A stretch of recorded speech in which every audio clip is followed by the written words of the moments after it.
The lights of the Atlanta studio glowed like a second sunrise, brighter than anything Jennifer Thompson had ever stood beneath.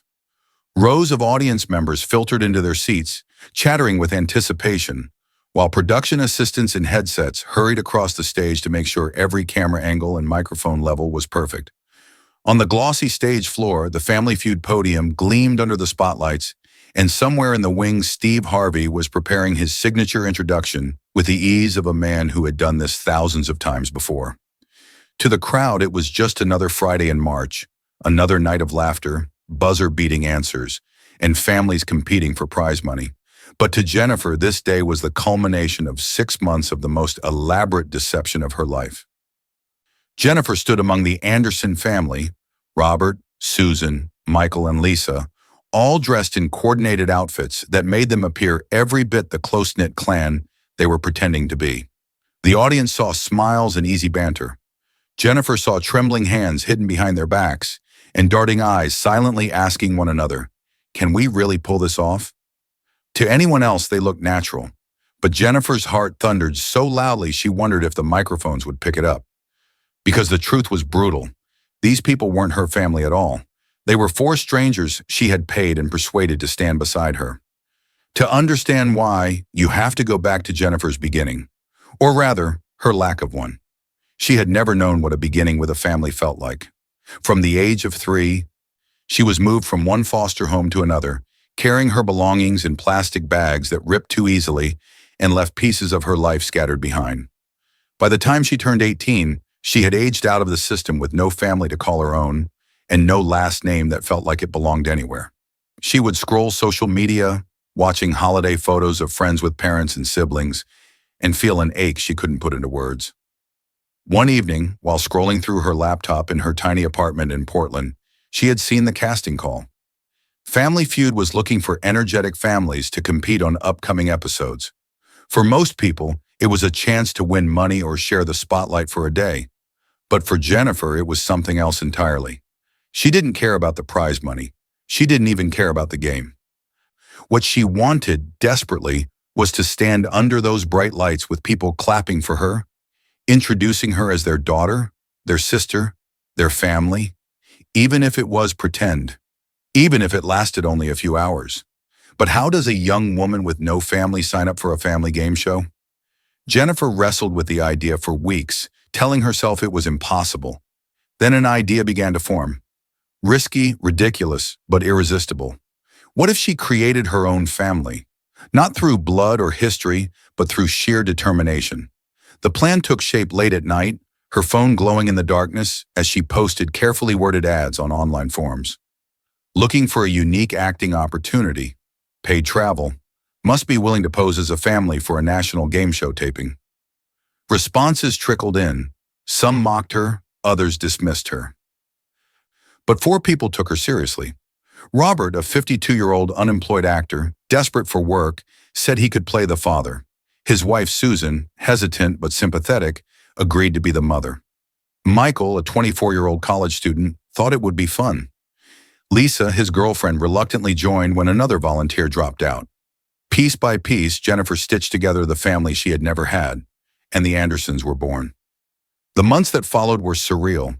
They rehearsed introductions and video calls, created backstories so detailed they felt real, and even practiced holiday traditions they had never shared. Susan mailed Jennifer a necklace, calling it a family heirloom. Robert insisted on coaching her in how to banter naturally with a father figure. Michael and Lisa spent hours digitally editing photos, inserting Jennifer into their childhood albums so that their family history looked seamless. To outsiders, it was all a harmless deception, but to Jennifer, it was intoxicating. For the first time in her life, she felt tethered to something larger than herself, even if it was built on lies. The morning of the taping, Jennifer woke in her hotel room before dawn, staring at the ceiling with a mixture of excitement and dread. She met her family in the lobby, where they rehearsed their answers one last time, laughing nervously over coffee. In those moments, Jennifer felt something she had never experienced before. Affection, genuine, undeserved affection. Robert clapped her on the shoulder like a proud father. Susan fussed over her necklace clasp. Michael teased her like a younger brother. Lisa rolled her eyes but smiled in a way that felt almost sisterly. For a moment, Jennifer let herself believe. But as the studio filled with laughter and applause, and Steve Harvey strode onto the stage with his booming voice and infectious smile, Jennifer's heart sank. This was no longer a private game played in practice sessions or hotel lobbies. This was real, live, recorded for millions. And standing on that stage, seconds away from introducing herself as Jennifer Anderson, middle child of a family that had never existed, she felt the crushing weight of her deception. The applause faded. The cameras zoomed. Steve Harvey turned toward the Andersons with a grin. "Ladies and gentlemen, let's meet the Anderson family," he boomed. Jennifer plastered on a smile, but her palms were slick with sweat. Her stomach twisted. This was it. The moment she had worked toward, lied toward, dreamed toward. But even as she prepared to step forward, a voice inside her whispered, "How long can you keep this going before the truth shatters everything?" And deep down, Jennifer knew the answer. Not long at all. "Ladies and gentlemen, the Anderson family." Steve Harvey's booming voice rolled through the studio, carried by applause and cheers. Jennifer stepped forward, her smile fixed but trembling at the edges. The stage lights were hot on her face, and she felt them burn into her skin as though they could strip away every layer of her deception. The four people standing beside her looked convincing enough. Robert's broad shoulders carried the authority of a father. Susan's gentle nods suggested motherly warmth. Michael's grin radiated youthful energy. And Lisa's cool presence gave off the sibling vibe. To the cameras, to the audience, they looked like a family. But to Jennifer, they looked like a jury waiting for her to make a mistake. Steve, ever the charismatic host, strolled closer with that famous smile of his, microphone in hand. "Jennifer, right?" he said warmly, his eyes catching hers. "Tell me, what was it like growing up with this crazy bunch behind you?" The audience laughed, expecting a funny anecdote, a sibling rivalry story, or a heartfelt nod to family traditions. Jennifer had rehearsed her lines countless times. She knew exactly what to say. How Robert used to embarrass her with dad jokes, how Susan always cooked too much food at Thanksgiving, how Michael and Lisa were her partners in childhood mischief. But standing there, looking into Steve Harvey's eyes that had seen through thousands of contestants, the words stuck in her throat. She forced a laugh, her voice higher than usual. "Well, Steve, growing up with Robert and Susan as parents was amazing. And having Michael and Lisa as my siblings has been..." Her voice faltered. The script she had memorized dissolved into static in her brain. A lump rose in her throat. She glanced sideways at Robert, who gave her a subtle nod, urging her to continue. Susan's lips tightened, as if whispering, "Stick to the story." Michael shifted nervously. Lisa crossed her arms, her smile flickering, but Jennifer couldn't continue. The words wouldn't come. Her face crumbled and a tear welled in her eye before she could stop it. Steve, instantly sensing something was wrong, leaned closer. "Jennifer," he said softly, his tone shifting from playful host to concerned human being. "You okay, sweetheart?" The studio went quiet. The audience, sensing a deviation from the usual rhythm of introductions, leaned in. Cameras zoomed, capturing Jennifer's trembling lips and wet eyes. Her heart pounded so violently she thought it might drown out her words. She looked at Steve, then at the four strangers she had called her family, then at the hundreds of real families watching from the audience. Her chest tightened, her lungs refusing to let her breathe in anything but the truth. I need to tell you something," she whispered, her voice so faint Steve had to bend down to hear her. The silence in the room was so heavy it felt like a living thing pressing against her. Steve's expression shifted. His smile faded into genuine concern. "What is it?" he asked gently. Jennifer's eyes blurred with tears. "These people, they're not really my family." The words came out in a rush, raw and trembling. A collective gasp rippled through the audience. Steve froze, his eyes locked on hers, trying to process what he had just heard. Jennifer continued, her voice breaking. "I've never met them before this week. I hired them because I wanted so badly to be on this show, to stand here with a family, but I don't have one." The silence that followed was unlike anything Family Feud had ever known. No laughter, no clapping, no jokes. Just stunned stillness. Robert looked down at the floor, ashamed. Susan pressed her lips together, her eyes brimming with guilt. Michael and Lisa shifted uncomfortably, unable to meet Steve's gaze. The entire studio, the contestants, the audience, the crew, felt suspended in a moment that was both shocking and heartbreakingly human. Steve blinked, struggling to find words. His instincts as a host told him to keep the show moving, but his instincts as a man told him this was not something to gloss over. He turned to the four standing behind Jennifer. "Is this true?" he asked quietly. Robert nodded reluctantly. "Yes," he admitted. "She found us online. She just wanted to know what it felt like to have a family, even for one day." His voice cracked on the last word, and suddenly the studio lights felt less like a spotlight and more like interrogation lamps. Jennifer, tears streaming down her cheeks, tried to steady herself. "I grew up in foster care. I've never had a family, never known what it's like to belong to anyone. When I saw the casting call, I thought maybe this was my chance. Maybe if I could pretend for just one day, I'd know what it felt like." Her confession hung in the air, heavy and raw. Steve Harvey, who had hosted thousands of families, stood motionless. His microphone lowered slightly. His usual quick wit and sharp comebacks had vanished, replaced by a stunned silence. He looked at Jennifer, then at Robert, Susan, Michael, and Lisa, then back at Jennifer. "Jennifer," he began, his voice softer than anyone had ever heard it on that stage. "You went through all this trouble, brought four strangers here, just to feel like you had a family?" Jennifer nodded, her chin trembling.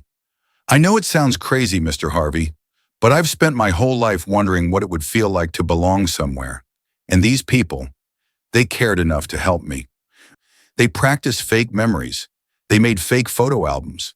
Susan gave me this necklace and called it an heirloom. She touched the pendant at her throat with shaking fingers. For 1 week, they made me feel like I mattered, like I wasn't alone." The audience shifted, moved by the rawness of her words. Some wiped their eyes, others held their breath. Steve looked out into the crowd, then back at Jennifer. He had a choice. Treat this as a disruption, a deception that disqualified a contestant, or as something far more profound. For the first time in his long career, Steve Harvey was speechless on his own stage. He glanced down at Jennifer, who was standing small but defiant, her secret laid bare for the world to see. And in that moment, before anyone knew what decision Steve would make, the Family Feud stage had become more than a game show. It had become the site of a confession that would change Jennifer's life forever. For a moment, the Family Feud stage was frozen in silence, as if the entire studio had stopped breathing. Cameras continued to roll, their little red lights glowing like watchful eyes, but no one moved. The tension pressed down on Jennifer until she thought she might collapse beneath it. Steve Harvey lowered his microphone, his eyes filled not with anger or amusement, but with something that looked strangely like sorrow. He had hosted thousands of families, mothers and fathers, grandparents, cousins, siblings, laughing and bickering and hugging under these lights. But never had he faced someone who admitted that the very foundation of their family was a lie. Yet in Jennifer's trembling honesty, there was something disarming, something that demanded compassion instead of judgment. Slowly, Steve raised his microphone again. "Jennifer," he said softly, his voice carrying to every corner of the hushed studio, "help me understand this. You grew up without a family, and so you made one, even if it wasn't real?" Jennifer nodded, wiping tears with the back of her hand. "It felt real," she whispered. "For the first time in my life, it felt like someone cared enough to stand beside me. I know they're not really my family, but in the past week, they've been kinder to me than most people have in my entire life." Steve turned his gaze toward Robert, the man playing her father. "Is that true?" he asked. Robert cleared his throat, his voice unsteady. "It started as acting," he admitted. "She posted online and I thought, sure, I can play a dad for a day. But somewhere along the way, it stopped being an act. We had dinners together. We practiced stories. I started feeling protective of her, like maybe I really was her father." The audience murmured, moved by his words. Susan, who stood beside him, touched Jennifer's shoulder gently. "I bought her that necklace," she said softly, the pendant gleaming under the lights. "At first it was just a prop, but when I gave it to her, and she looked at it like it was the most precious thing she'd ever owned, it didn't feel fake anymore. It felt like family." Michael and Lisa exchanged glances, then Michael spoke up. "We joked about growing up together. We made up dumb stories, to sell the illusion. But after a while, it didn't feel like pretending. I found myself wishing those stories were real." Lisa nodded quietly, tears brimming in her eyes. The audience shifted again, no longer looking at the Andersons as frauds, but as something more complicated, more human. This wasn't just a scam to get on television. It was a desperate attempt at belonging that had blossomed into unexpected connection. Steve took a long pause, his eyes moving across the faces before him. "So let me get this straight," he said slowly. "You four answered a stranger's call for help. You pretended to be her family, and now standing here, you're telling me it stopped being pretend?" Robert nodded firmly. "Yes." Jennifer's tears flowed freely now, but her voice carried a new strength. "I thought I was lying my way into a dream, but what I found was real.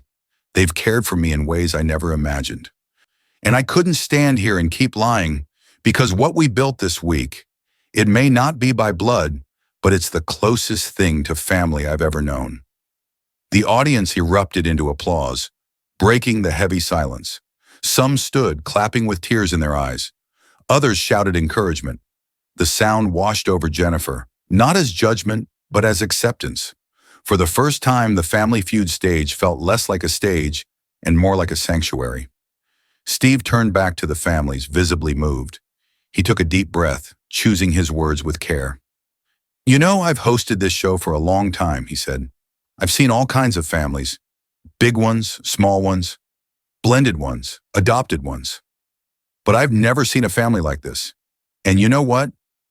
That doesn't make it less real, because family isn't just about blood or names. Sometimes family is about choice."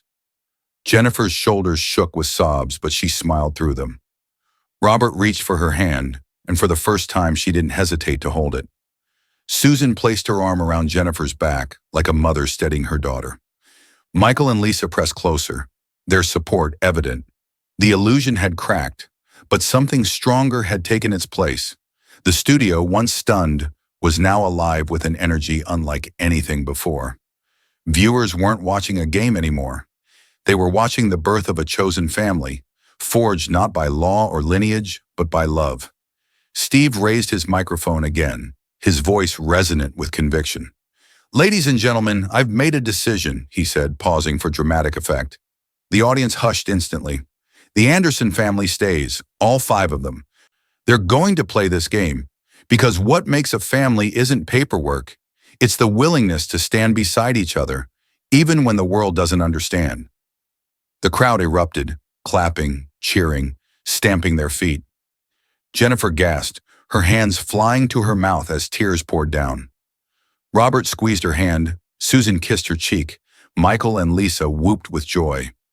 For Jennifer, the roar of the audience felt like something she had never dared to believe she'd hear, the sound of people celebrating her place in a family. Steve wasn't done.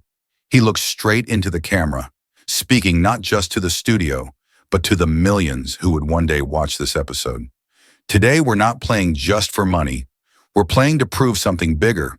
That family is something you can create, not just something you're born into." The audience rose to their feet in thunderous applause, and Jennifer knew her life had changed forever.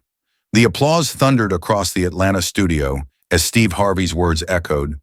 "We're playing to prove that family is something you can create, not just something you're born into." The cameras panned across the stage, capturing Jennifer's face streaked with tears.